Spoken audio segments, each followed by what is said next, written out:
নমস্কাৰ এই মুহূৰ্তত আহি পৰিছে ৰাতিপুৱাৰ কেইবাটাও গুৰুত্বপূৰ্ণ খবৰ। আজি 16 জুলাই অসমৰ লগতে ভাৰতৰ বিভিন্ন প্ৰান্তৰ পৰা ৰাতিপুৱাৰ কেইবাটাও খবৰ আহি পৰিছে। এই মুহূৰ্তত জনাই আছো এটা গুৰুত্বপূৰ্ণ খবৰ। বিপদত পৰিছে বাবা ৰামদেৱ। মুছলমানে এই মুহূৰ্তত দাখিল কৰিছে এজাহাৰ। বিহাৰৰ একাংশ মুছলমান লোকে ৰামদেৱৰ বিৰুদ্ধে দাখিল কৰিছে এজাহাৰ। হিন্দু মুছলমানৰ পূৰ্বপুৰুষ একে বুলি বাবা ৰামদেৱে শেহতীয়াকৈ মন্তব্য কৰিছিল আৰু তাৰ পাছতেই বাবা ৰামদেৱৰ বিৰুদ্ধে এতিয়া এজাহাৰ দাখিল কৰা হৈছে। হিন্দু মুছলমানৰ পূৰ্বপুৰুষ একে বুলি বাবা ৰামদেৱে মন্তব্য কৰিছিল। ভাৰতক হিন্দু ৰাষ্ট্ৰ হোৱাত কাৰো আপত্তি থাকিব নালাগে বুলি ৰামদেৱে পৰামৰ্শ আগবঢ়াইছিল। বিহাৰত হক এ হিন্দুস্তানৰ চিফে দাখিল কৰিছে এজাহাৰ। বিএনএছৰ ধাৰা 299 আৰু 302 অধীনত বিষয়টো আলোচনা হ'ব লাগে বুলি দাবী উত্থাপন হৈছে। ৰামদেৱৰ বিৰুদ্ধে গোচৰ ৰুজু কৰিছে মুছলমানে।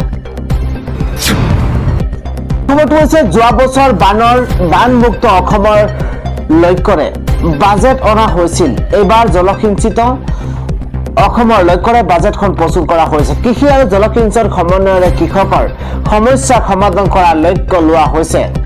এই মন্তব্য কৰিছে বিত্তমন্ত্ৰী জয়ন্ত মল্ল বৰুৱাই।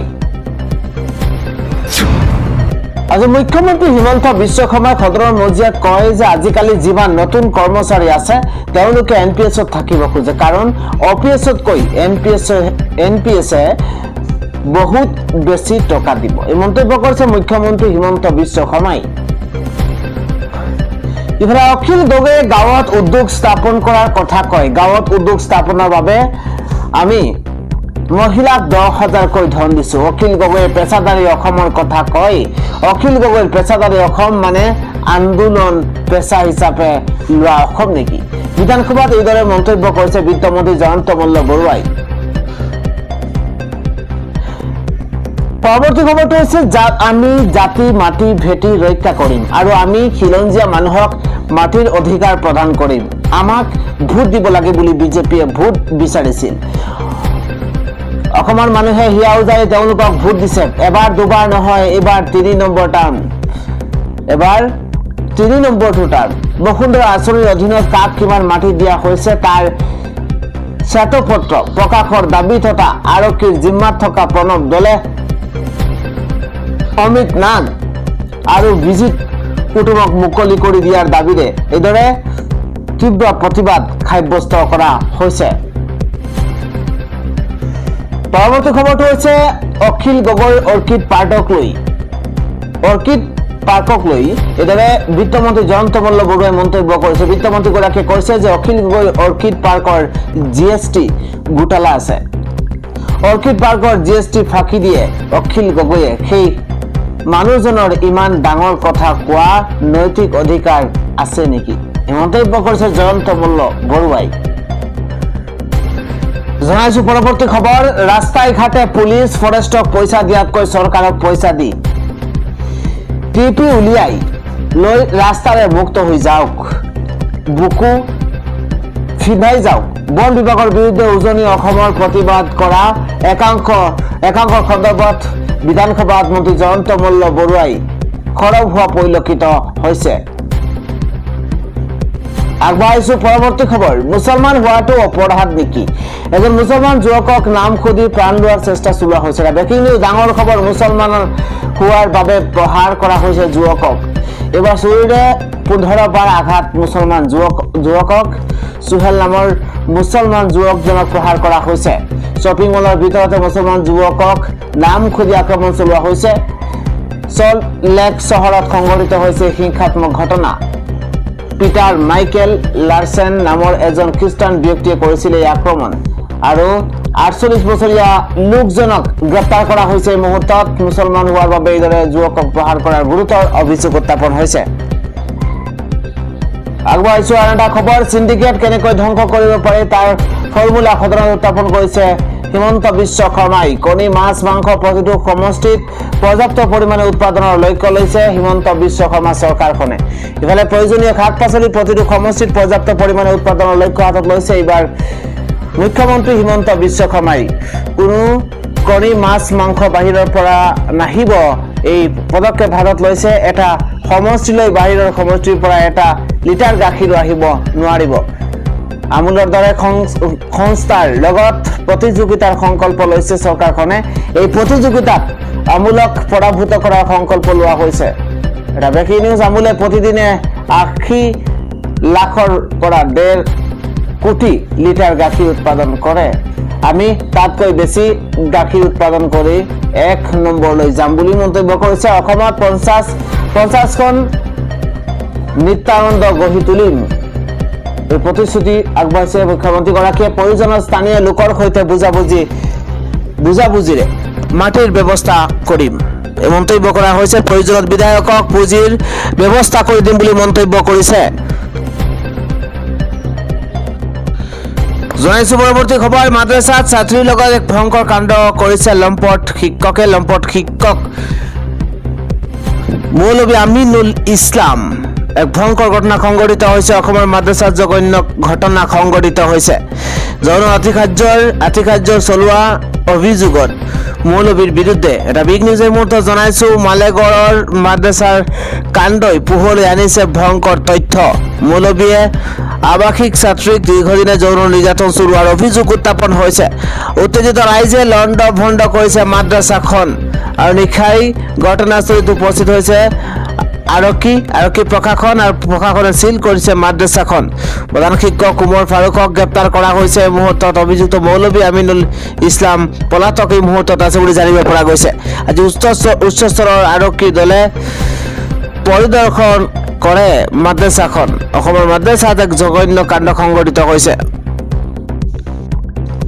জনাইছো আন এটা খবৰ 4 আগষ্টৰ পৰা আৰম্ভ হ'ব গুৱাহাটী ডুবাই পোনপটীয়া বিমান সেৱা আৰম্ভ হ'ব পোনপটীয়াকৈ গুৱাহাটী বিমানবন্দৰৰ পৰা ডুবাইলৈ বিমান যাত্ৰাৰ বাবে নিৰীখ কৰা হৈছে 21188 টকা বিমান যাত্ৰাৰ বাবে নিৰীখ কৰা হৈছে 21188 টকা ধাৰ্য কৰা হৈছে এই মুহূৰ্তত 7 আগষ্টৰ পৰা আৰম্ভ হ'ব গুৱাহাটী আবুধাবি পোনপটীয়া বিমান সেৱা আৰু বিমান যাত্ৰাৰ বাবে নিৰীখ কৰা হৈছে 19759 টকা অসম চৰকাৰক আনুষ্ঠানিকভাৱে জনাইছে এয়াৰ ইণ্ডিয়াই এই কথা আৰু 7 আগষ্টৰ পৰা আৰম্ভ হ'ব গুৱাহাটী আবুধাবি পোনপটীয়া বিমান সেৱা আৰু 4 আগষ্টৰ পৰা আৰম্ভ হ'ব গুৱাহাটী ডুবাই পোনপটীয়া বিমান সেৱা এতিয়া যাত্ৰীসকলে পোনপটীয়াকৈ বিমান সেৱা লাভ কৰিব গুৱাহাটী বিমানবন্দৰৰ পৰা পুনে যাব পাৰিব গুৱাহাটীৰ পৰা ডুবাইলৈ আৰু গুৱাহাটীৰ আবুধাবি পোনপটীয়া বিমান সেৱা লাভ কৰিব 7 আগষ্টৰ পৰা আৰম্ভ হ'ব গুৱাহাটী আবুধাবি পোনপটীয়া বিমান সেৱা আৰু বিমান যাত্ৰাৰ বাবে নিৰীখ কৰা হৈছে 19759 টকা আগবাঢ়িছো পৰৱৰ্তী খবৰ বিৰোধীৰ বাধাৰ প্ৰাচীৰ ভাঙি ছিঙি আমি শেষ কৰি দিম এই হুংকাৰ দিছে হিমন্ত বিশ্ব শৰ্মাই ভুলতো অসমৰ উন্নতিৰ বিৰোধিতা নকৰিব অসমৰ উন্নতিৰ বিৰোধিতা কৰা লোকলৈ বিশেষ বাৰ্তা দিছে হিমন্ত বিশ্ব শৰ্মাই বিধানসভাত এই হুংকাৰ মুখ্যমন্ত্ৰী হিমন্ত বিশ্ব শৰ্মাৰ আপোনালোকে বাধাৰ প্ৰাচীৰ সৃষ্টি কৰিব কিন্তু প্ৰত্যাহ্বান লৈ আমি ভয় নকৰো 5টা বছৰত অসমৰ দুমাহৰ গতিতে কাম কৰিম বুলি মন্তব্য কৰিছে বিৰোধীৰ বাধাৰ প্ৰাচীৰ ভাঙি ছিঙি আমি শেষ কৰি দিম বুলি মন্তব্য কৰিছে কোনেও ধৰি ৰাখিব নোৱাৰিব অসমৰ অশ্বমেধৰ ঘোঁৰা ৰাইজে আমাক জয়ী কৰোৱাই পঠিয়াইছে আমি নিজক সমৰ্পণ কৰিম 102 জন বিধায়কৰে আমাক আশীৰ্বাদ দিলে ভুলতো অসমৰ উন্নতিৰ বিৰোধিতা নকৰিব এদৰে মন্তব্য কৰিছে ৰাজ্যৰ মুখ্যমন্ত্ৰী হিমন্ত বিশ্ব শৰ্মাই মুখ্যমন্ত্ৰীগৰাকীয়ে কৈছে 102 জন বিধায়কৰে আমাক আশীৰ্বাদ দিলে ৰাইজে আমাক জয়ী কৰোৱাই পঠিয়াইছে আমি নিজক সমৰ্পণ কৰিম আৰু কোনেও ধৰি ৰাখিব নোৱাৰিব আমাৰ উন্নতিত আমি আগুৱাই যাম অসমৰ অশ্বমেধৰ ঘোঁৰা বিৰোধীৰ বাধাৰ প্ৰাচীৰ ভাঙি ছিঙি আমি শেষ কৰি দিম বুলি মন্তব্য কৰিছে মুখ্যমন্ত্ৰী হিমন্ত বিশ্ব শৰ্মাই আগবাঢ়িছো আন এটা পলিটিকেল খবৰ আহি গৈছে জেনজিৰ নতুন পাৰ্টি বিচিপি এটা ব্ৰেকিং নিউজ ডাঙৰ খবৰ এই মুহূৰ্তত এইবাৰ ৰাজপথত নামিছে ব্ৰইলাৰ চিকেন পাৰ্টি কক্ৰোচ জনতা পাৰ্টিৰ পাছত এইবাৰ আত্মপ্ৰকাশ কৰিছে ব্ৰইলাৰ চিকেন পাৰ্টি। এইবাৰ ৰাজপথত নামিছে ব্ৰইলাৰ চিকেন পাৰ্টি। এটা ব্ৰেকিং এই মুহূৰ্তত ডাঙৰ খবৰ, ৰাজপথ কঁপাইছে বিচিপিয়ে অৰ্থাৎ ব্ৰইলাৰ চিকেন পাৰ্টিয়ে। শিক্ষামন্ত্ৰী পদত্যাগৰ দাবীৰে তীব্ৰ প্ৰতিবাদ সাব্যস্ত কৰা হৈছে। আন এটা দল শিক্ষামন্ত্ৰীৰ সিদ্ধান্তক লৈ শিক্ষাৰ্থীৰ ক্ষোভ। শিক্ষামন্ত্ৰীৰ সিদ্ধান্তক লৈ শিক্ষাৰ্থীয়ে ক্ষোভ উজাৰিছে। ৰাজপথলৈ ওলাই আহিছে হাজাৰ হাজাৰ ছাত্ৰ ছাত্ৰী। ডাঙৰ খবৰ, আন্দোলনকাৰী শিক্ষাৰ্থীক ফাৰ্মৰ কুকুৰা বুলি কটাক্ষ কৰিছে শিক্ষামন্ত্ৰীগৰাকীয়ে। তাৰ পাছতে শিক্ষাৰ্থীয়ে সুধিলে ব্ৰইলাৰ চিকেন পাৰ্টি। পুনৰ জ্বলি উঠিছে বাংলাদেশ। ঢাকা বিশ্ববিদ্যালয়ৰ পৰা আৰম্ভ হোৱা প্ৰতিবাদ এতিয়া বিয়পিছে দেশজুৰি। মানুহৰ মাজত পৰীক্ষা, প্ৰশ্ন কাকত ভুল, অস্বাভাৱিক কঠিন প্ৰশ্নক লৈ উত্তাল প্ৰতিবাদ সাব্যস্ত কৰা হৈছে। এইবাৰ ৰাজপথত নামিছে ব্ৰইলাৰ চিকেন পাৰ্টি। কক্ৰোচ জনতা পাৰ্টিৰ পাছত এইবাৰ আত্মপ্ৰকাশ ব্ৰইলাৰ চিকেন পাৰ্টিৰ। পৰৱৰ্তী খবৰটো হৈছে নাবালিকাক যৌন নিৰ্যাতন কৰি ৰঙাগড়ৰ আলহী হৈছে মিলন চেত্ৰী। এটা ডাঙৰ খবৰ, দুখবৰী মুহূৰ্তত কুকাণ্ড কৰিছে, গ্ৰেপ্তাৰ হৈছে অৱশেষত মিলন চেত্ৰী। নাবালিকা কুকাণ্ড কৰি গ্ৰেপ্তাৰ হৈছে মিলন চেত্ৰী। প্ৰলোভন দেখুৱাই গোপন অংগত হাত দিছে পাখণ্ড মিলনে। আৰু পূৰ্বে মিলন চেত্ৰীৰ বিৰুদ্ধে আছিল ধৰ্ষণৰ গুৰুতৰ অভিযোগ। আৰু মহিলাক এই কাণ্ড কৰাৰ পাছতে গ্ৰেপ্তাৰ হৈছিল মিলন। মাজবাটত সংঘটিত হৈছে এই জঘন্য নিৰ্যাতনৰ ঘটনা আৰু পক্সো আইনৰ অধীনত আৰক্ষীয়ে গ্ৰেপ্তাৰ কৰিছে পাখণ্ড মিলন চেত্ৰীক। ৰাজ্যত পুনৰ যৌন নিৰ্যাতনৰ ঘটনা সংঘটিত হৈছে। আগবাঢ়িছো পৰৱৰ্তী খবৰ, গুৱাহাটীৰ ডকাইতি কাণ্ডৰ পুনৰ নতুন মূৰ। শাহুৰেকৰ হাত ভৰি বান্ধি জয়াকাৰী দীপেন বৰ্মনে লুটিছিল সোণৰ আ অলংকাৰ। আৰু সেই খবৰ এতিয়া পোহৰলৈ আহিছে। গুৱাহাটীৰ হেঙেৰাবাৰীৰ ডকাইতি কাণ্ডৰ নতুন এটা মূৰ ওলাইছে। শাহুৰেকৰ হাত ভৰি বান্ধি জয়াকে লুটিছিল সোণৰ অলংকাৰ। 29 জুনত সংঘটিত ডকাইতি কাণ্ডত জড়িত দীপেন বৰ্মনক গ্ৰেপ্তাৰ কৰা হৈছে। 4জনীয়া ডকাইতৰ মাষ্টাৰ মাইণ্ড আছিল জয়াক দীপেন বৰ্মন। ঘটনাৰে জড়িত আন 3জনকো গ্ৰেপ্তাৰ কৰিছে এই মুহূৰ্তত আৰক্ষীয়ে। গ্ৰেপ্তাৰ হৈছে আসিফ, ইফতিকাৰ হুছেইন আৰু ৰতন বৰ্মন, প্ৰাণজিৎ ভূঞা।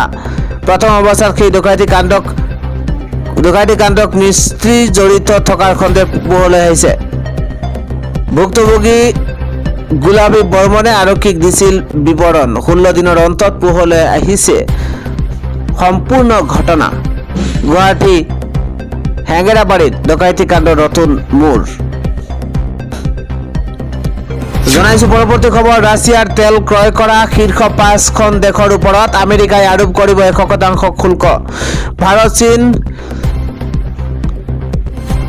স্লোভাকিয়াৰ, হাংগেৰী আৰু আজাৰবাইজানৰ ওপৰত 100% শুল্ক আৰোপ কৰিবলগীয়া প্ৰস্তাৱিত বিধেয়ক আমেৰিকাৰ সংসদত উত্থাপন হৈছে। বিধেয়কখনত ৰাষ্ট্ৰপতি ডনাল্ড ট্ৰাম্পৰ সমৰ্থন। আমেৰিকাৰ 2 সদন, চিনেট আৰু হাউচ অৱ ৰিপ্ৰেজেণ্টেটিভছ। এই বিধেয়ক গৃহীত হলে স্বাক্ষৰ কৰিব ৰাষ্ট্ৰপতি ডনাল্ড ট্ৰাম্পে। আৰু তাৰ পাছতে ভাৰতসহ 5 দেশে ভৰিব লাগিব 100% শুল্ক।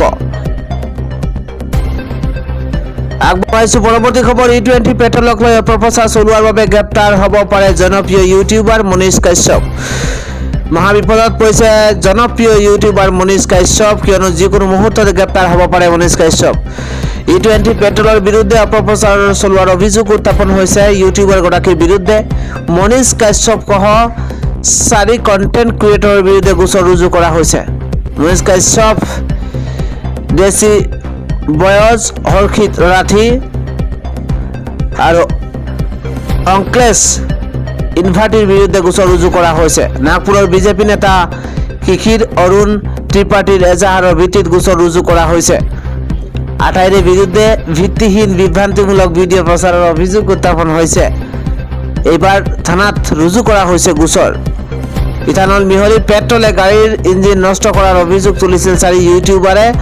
আৰু ইথানলৰ বাবে 40 লাখ টকীয়া গাড়ী ধ্বংস কৰা বুলি দাবী কৰিছিল মনীষ কাশ্যপে। জনাইছো পৰৱৰ্তী খবৰ, ভাৰতৰ পাৰমাণৱিক শক্তি প্ৰকল্পৰে জড়িত তথ্য ফাদিল হৈছে। 11 দলে ফাদিল কৰিছে দেশৰ সৰ্ববৃহৎ পাৰমাণৱিক প্ৰকল্পৰ তথ্য।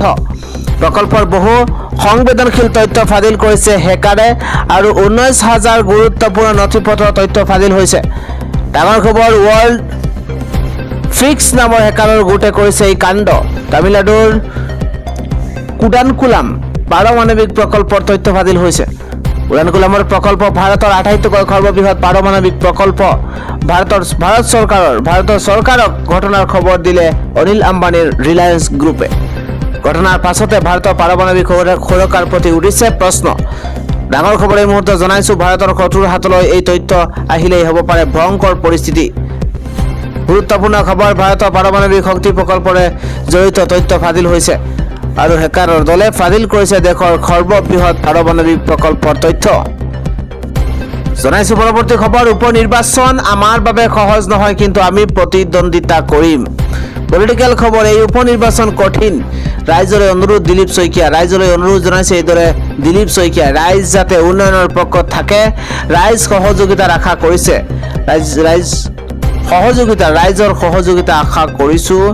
72 জন বিধায়কৰ উপস্থিতিত বাজপেয়ী ভৱনত বিধায়িনী দলৰ গুৰুত্বপূৰ্ণ বৈঠক অনুষ্ঠিত হৈছে আৰু স্বায়ত্তশাসিত পৰিষদ আৰু পৌৰ নিগমৰ নিৰ্বাচনৰ ৰণনীতি প্ৰস্তুত।